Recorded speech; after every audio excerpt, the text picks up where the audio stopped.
अस्सलाम वालेकुम स्टूडेंट्स। इसके बाद हमारा जो नेक्स्ट आर्टिकल है वो क्यूमुलेटिव फ्रीक्वेंसी डिस्ट्रीब्यूशन है, लेकिन उससे पहले हम सिंपली थोड़ा जो कॉन्सेप्ट्स हम पहले कर चुके हैं उसको डिस्कस करेंगे। हमने जो अभी तक डिस्कस किया फ्रीक्वेंसी डिस्ट्रीब्यूशन में चंद एक चीज़ों को। उसमें एक तो क्या था, स्टार्ट हम कहाँ से लेते थे। हम कहते हैं कि हम जो गिवन डाटा है हम उसके बारे में ये चेक कर लेते हैं तो कि हम कितने नंबर ऑफ़ ग्रुप्स बनाना चाह रहे हैं, कि हम कितनी क्लासेस बनाना चाहते हैं, उस डाटा को कितने ग्रुप्स में डिवाइड करके उसकी फ्रीक्वेंसी देखना चाह रहे हैं या उसकी नंबर ऑफ़ ऑब्जर्वेशंस देखना चाह रहे हैं कि इस डाटा में कितनी नंबर ऑफ़ ऑब्जर्वेशंस हैं। तो हम सबसे पहले नंबर ऑफ़ ग्रुप्स देखते हैं कि इतने नंबर ऑफ़ ग्रुप्स हों, उसी की बेस पे हमारे पास क्या बनता है, क्लास इंटरवल बनता है। हम क्या करते थे कि हम ये देख लेते थे कि हमारे पास डाटा की मैक्सिमम वैल्यू क्या है, डाटा की मिनिमम वैल्यू क्या है, उसको हम नंबर ऑफ़ ग्रुप्स पे डिवाइड कर देते थे। तो हम कहते थे कि जो रिज़ल्ट हमें यहाँ से मिले वो हमारे पास क्या है, उसकी इंटरवल वैल्यू है। तो यहाँ से हम इंटरवल निकालने के बाद किसी भी ग्रुप में हम यहाँ पे इंटरवल निकालने के लिए फिर स्टार्टिंग वैल्यू सेलेक्ट कर ली। गिवन डाटा में से जो भी हमें डाटा गिवन है उस टोटल डाटा में से हम जो भी स्टार्टिंग वैल्यू है, हमने यहाँ से कोई एक स्टार्टिंग वैल्यू उस डाटा को देखते हुए एक स्टार्टिंग वैल्यू सपोज़ कर लिए कि हम ये उसकी स्टार्टिंग वैल्यू ले रहे हैं। और स्टार्टिंग वैल्यू में फिर जितना हमारा जो है वो इंटरवल आता है, क्लास इंटरवल, उस इंटरवल की वैल्यू को ऐड किया। जो स्टार्टिंग वैल्यू थी वो उसकी लोअर लिमिट आई, जो ऐड करने के बाद मिली वो उसकी अपर लिमिट मिली। तो हमें यहाँ से क्लास लिमिट्स मिली। क्लास लिमिट्स लेने के बाद फिर हमने क्लास बाउंड्रीज़ ली। क्लास बाउंड्रीज़ लेने के लिए हमने मेथड देखा कि क्लास बाउंड्रीज़ को हम कैसे ले सकते हैं। हमने कहा कि ये इक्वल किसकी होती हैं, जो है इसकी। हमने इस फिर क्लास लिमिट्स को यूज़ करते हुए हमने क्या किया, अगर हम इस क्लास के लिए क्लास बाउंड्री लेना चाह रहे हैं तो हम इसकी लोअर सेकंड वाली क्लास की लोअर लिमिट में से सब्ट्रैक्ट करते थे फर्स्ट क्लास की अपर लिमिट को। मतलब ये वाली जो लोअर लिमिट है हम इसको यहाँ लिख के माइनस दिस अपर लिमिट, और फिर हम क्या करते थे, डिवाइडेड बाय 2। इस तरह से हमने क्लास बाउंड्रीज़ फाइंड की। क्लास बाउंड्री इस तरह से जब हमने यहाँ से एक पॉइंट फाइंड किया, उसको जब हम इसमें से सब्ट्रैक्ट करते थे फर्स्ट क्लास बाउंड्री मिलती थी, इसको जब हम इसमें ऐड करते तो सेकंड क्लास बाउंड्री मिलती थी। सिमिलरली जब हम क्लास मार्क की तरफ गए मिड पॉइंट, तो हमने क्या किया कि हम दो तरह से इसके ले सकते हैं। हम इस तरह से भी ले सकते हैं कि हम इन दोनों का जो है ना अपर एंड लोअर लिमिट्स, इनका डिफरेंस लें, इसको 2 पे डिवाइड करें तो भी हमें ऐड करें, इन दोनों को ऐड करें फिर इसको 2 पे डिवाइड करें तो भी हमें क्लास में मिड पॉइंट मिल जाएगा। क्योंकि ये क्या है, क्लास लिमिट्स हैं और ये क्या है, क्लास बाउंड्रीज़ हैं। तो अगर आप बाउंड्रीज़ को लेके बाउंड्रीज़ को ऐड करके 2 पर डिवाइड करें तब भी मिड पॉइंट मिलेगा।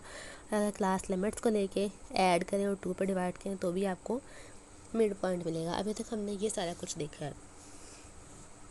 अब जो मेन चीज़ मैं यहाँ पर डिस्कस करना चाह रही हूँ, उसके आपकी बुक में थोड़ा सा उसका मेथड चेंज है। क्या लेने का, क्लास बाउंड्रीज़ को लेने का थोड़ा सा मेथड आपकी बुक में जो गिवन है वो थोड़ा सा चेंज है। अब वो आपकी जो बुक है उसमें वो क्लास बाउंड्रीज़ को कैसे लेता है, पहले जब नंबर ऑफ़ ग्रुप्स उसने डिसाइड कर लिया कि सपोज़ वो कहता है उसने 7 नंबर ऑफ़ ग्रुप्स लेने हैं, उसके बाद उसने क्लास लिमिट्स लेनी थी।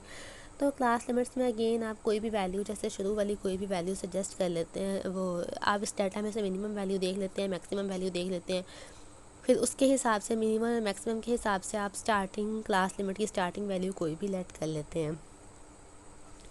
तो जब आपने ये लेट की, वो कहता है क्लास लिमिट्स आपने ली। अब इसके अंदर जो आपके पास यहाँ से इंटरवल आ रहा होता है वो यहाँ पे क्या कहता है। अब अगर मैं आपको आपकी एग्ज़ाम्पल, वो वाली जो एप्पल्स वाली एग्ज़ाम्पल थी,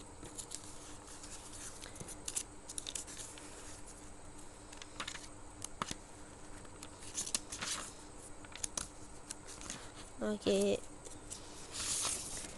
ये देखिए हम आपके लास्ट लेक्चर में कर चुके हैं। हमने आपकी एक एप्पल्स वाली एग्ज़ाम्पल ली। हमारे पास यहाँ पे आया था, जब हमने क्लास इंटरवल निकाला था तो ये हमारे पास इक्वल किसके आया था, 19.47 के। तो यहाँ से मैंने एज को लिया था 19।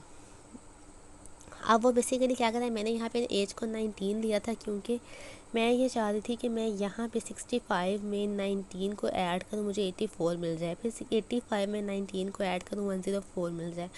अब वो आपकी बुक में यहाँ थोड़ा सा डिफरेंट रखता है। वो यहाँ से यहाँ से उसने क्या लिया, उसने यहाँ से इसको अप्रॉक्सीमेट करके 20 लिया हुआ है।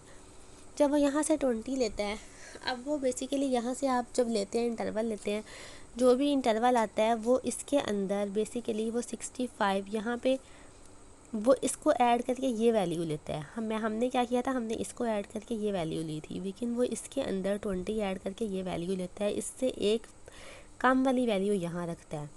सिमिलरली फिर इसमें 20 ऐड करेगा, ये लेगा, फिर इसमें 20 ऐड करेगा, फिर ये लेगा, फिर इसमें 20 ऐड करेगा, फिर ये लेगा, और इससे एक एक कम वाली वैल्यू जो है ना वो यहाँ रखता जाएगा। तो उसने सिर्फ ये मेन डिफरेंस लिया हुआ है आपकी बुक में कि वो जब भी यहाँ पे जो लेता है ना, उसको जो इंटरवल ले रहा होता है उसको ऐड करके अगली वैल्यू लिखता है, लोअर लिमिट्स लिखता जाता है, फिर उससे पीछे पीछे वाली जो है वो अपर लिमिट आती जाती है। वो बेसिकली इस तरह से जो है ना आपकी upper limit and lower limit ले रहा है।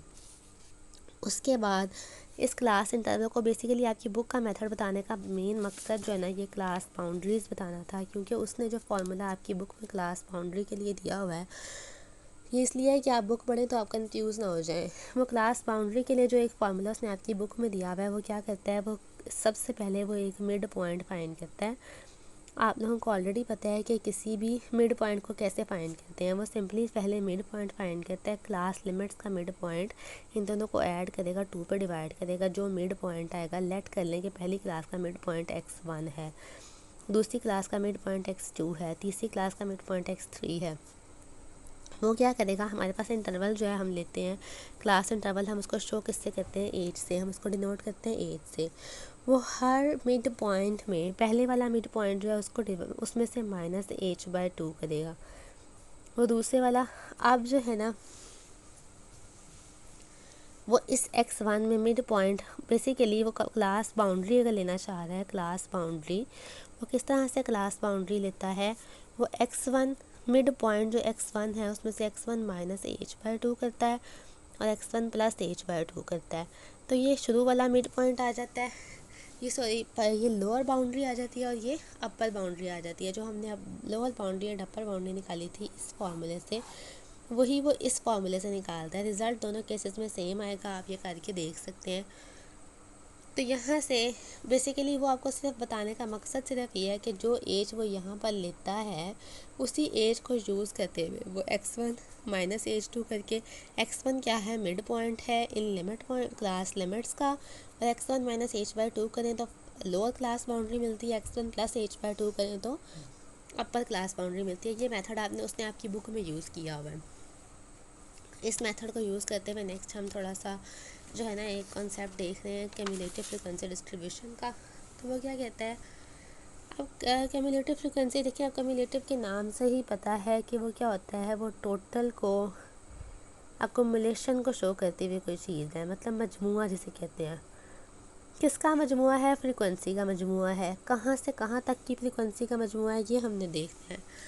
अब वो कहता है कि आप बेसिकली क्या करते हैं, अब वो कहता है कि एक जो कम्युलेटिव फ्रीक्वेंसी है उसकी 2 टाइप्स हैं, एक क्या है, एक लेस देन और एक मोर देन। ये 2 टाइप्स की क्यूमुलेटिव फ्रीक्वेंसी हमेशा 2 टाइप्स की होती है, एक लेस देन टाइप की और एक मोर देन टाइप की। लेस देन टाइप की कैसी होती है, हमेशा इसके टेबल में 2 चीज़ें आती हैं। जो क्यूमुलेटिव फ्रीक्वेंसी है इसके टेबल में हमेशा 2 चीज़ें आती हैं, एक आती है क्लास बाउंड्री और एक क्यूमुलेटिव फ्रीक्वेंसी। क्लास बाउंड्री में वो क्या लेता है, वो कहता है कि आपके पास जो क्लास बाउंड्री, अब देखिए x1 -h/2 किसको शो करता है, लोअर लिमिट को, ठीक है। उसके बाद आ जाता है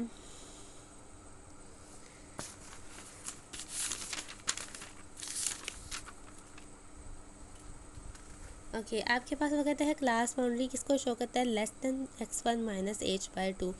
अब ये x1 आपके पास क्या है, ये फर्स्ट क्लास का मिड पॉइंट है, x2 क्या है, सेकंड क्लास का मिड पॉइंट है, x3 क्या है, थर्ड क्लास का मिड पॉइंट है।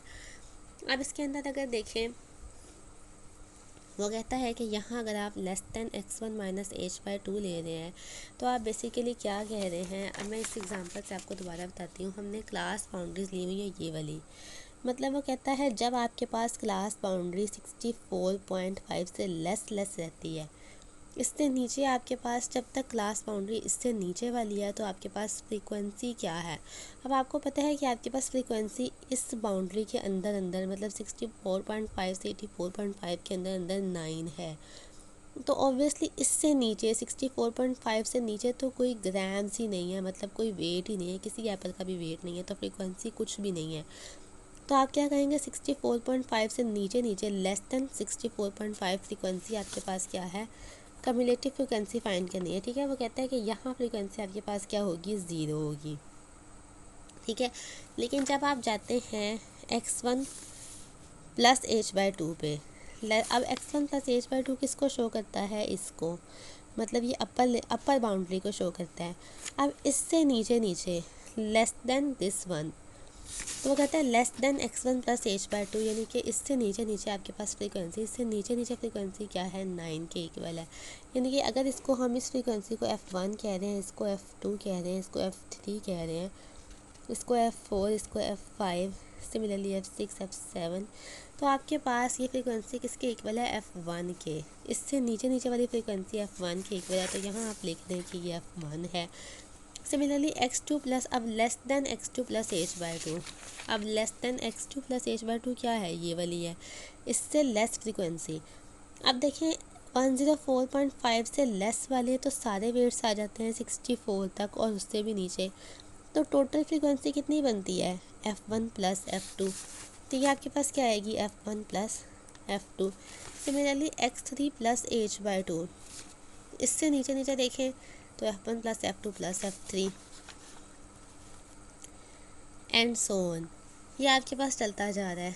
अब देखें जब आपके पास यहाँ पे x3 था तो आपके पास मैक्सिमम x3 था। अब यहाँ पर अगर xk है तो मैक्सिमम आपके पास ये कहाँ तक जाना है, xk तक, fk तक। अब इसको आप कैसे लिख सकते हैं, summation k i varies from 1 to k f i, तो इस तरह से आप लिख सकते हैं। और टोटल फ्रीक्वेंसी आपके पास किसके इक्वल होती है, नंबर ऑफ़ एप्पल्स के। तो यह नंबर ऑफ़ जो भी आपको डाटा दिया होता है उसके सम के। अब ये देखें, यहाँ पर आ जाएं, ये तो अभी तक ये बताया था कि कम्युलेटिव फ्रीक्वेंसी होती क्या है, कि आपने जो क्लास बाउंड्री है, आपने पहले में लोअर क्लास बाउंड्री ली, उससे नीचे नीचे सारी आपको पता है 0 है, फिर आप अपर क्लास बाउंड्रीज कंसिडर करते जा रहे हैं। अब अपर क्लास बाउंड्री से नीचे नीचे देखते हैं कि कितनी फ्रीक्वेंसी आती जा रही है।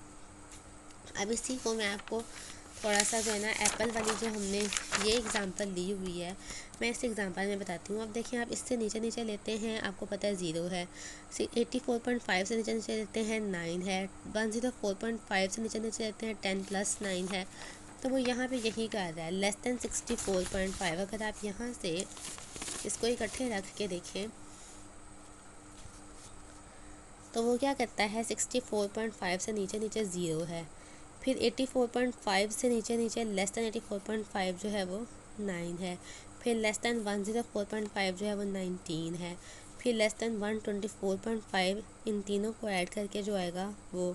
सिमिलरली आप सारा सॉल्व करते जाएंगे। ये था less than type frequency table. अब इसी तरह है more than type frequency table.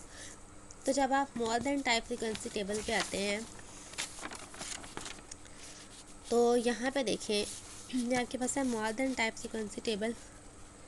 Okay, यहाँ से अब देखिए, अब आपने यहाँ पे अगेन वही चीज़, आपने मोर देन 64.5 लिखा, तो मोर देन 64.5 जो है ना, अब 64.5 से मोर देन जो है ना, ये आपके पास ओवरऑल सारी की सारी फ्रीक्वेंसीज़ का सम आ रहा है।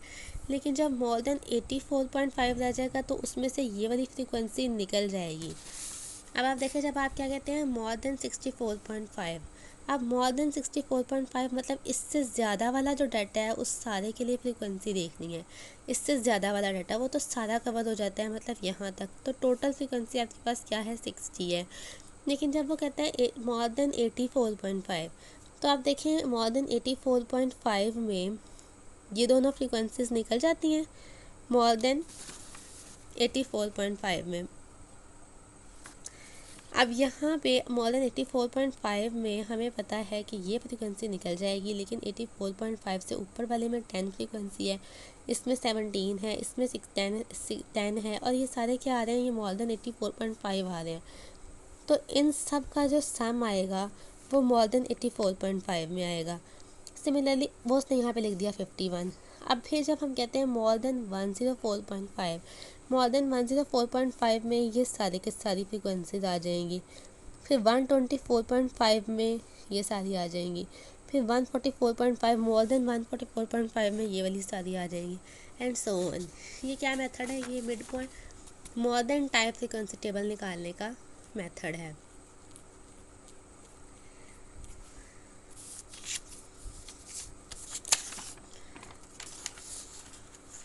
उसके बाद आ जाएं स्टेम एंड लीफ डिस्प्ले पे। अब basically stem and leaf display जो एक मेथड है किसी डाटा को रिप्रेजेंट करने का, किसी डाटा को डिस्प्ले करने का, अब इसका वो कहते हैं कि अगर हम इससे पहले वाला मेथड जो हम देखें, जो हमने फ्रीक्वेंसी डिस्ट्रीब्यूशन देखा या क्यूमुलेटिव फ्रीक्वेंसी डिस्ट्रीब्यूशन देखा, उस मेथड में बेसिकली डाटा को रिप्रेजेंट करने का मेथड ही था वो।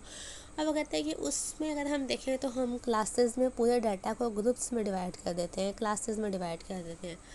अब उसमें मेन डिसएडवांटेज ये है कि पूरा जो डाटा है वो 1 बाय 1 शो नहीं होता, बल्कि ग्रुप्स में शो होता है, तो पूरी इन्फॉर्मेशन नहीं मिलती।